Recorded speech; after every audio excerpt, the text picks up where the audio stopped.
Which are the best panels in One Piece? Well, chapter 173 begins with a pair of good ones, the rebels and the army, visually rushing towards each other. The army is dressed in uniforms, all wielding the same weapons and all in a regimented line, while the rebels are a chaotic, rushing group of people wearing all different fashion, all carrying different weapons. This makes sense, of course. You can see how one is an organized fighting force while the other's using whatever they can get their hands on. But there's another subtler difference, too.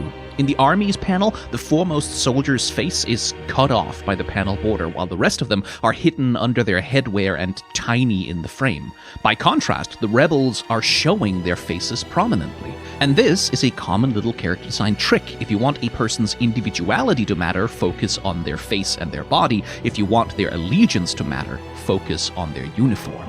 The rebels are individuals. They are people, all different from one another, all united by a common cause. But for the soldiers, well, it doesn't really matter who each of them are individually. Names, identities, homes, reasons, these are all subsumed because what matters is what they represent.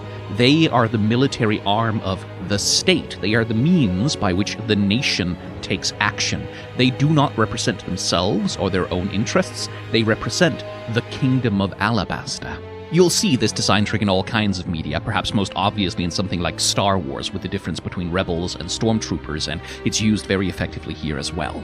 Anyway, the meat of the chapter is Crocodile doing a lot of overconfident taunting of the Straw Hats, so sure is he that his victory is assured, though Luffy does manage to crack his facade a little bit by refusing to despair or be intimidated by him. The best panel does go to Crocodile all the same, though. As he taunts the Straw Hats, he remarks, "Oh yeah, Yuba, that desert village with a dumb old man digging in the sand? Did you really think it was natural that sandstorms kept hitting it over and over again?"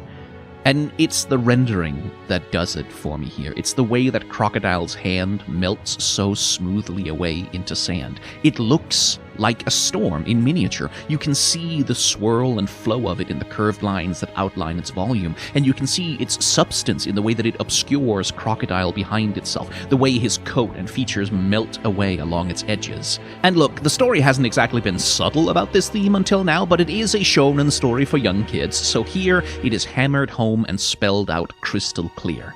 Crocodile didn't just cause the drought. He is the drought.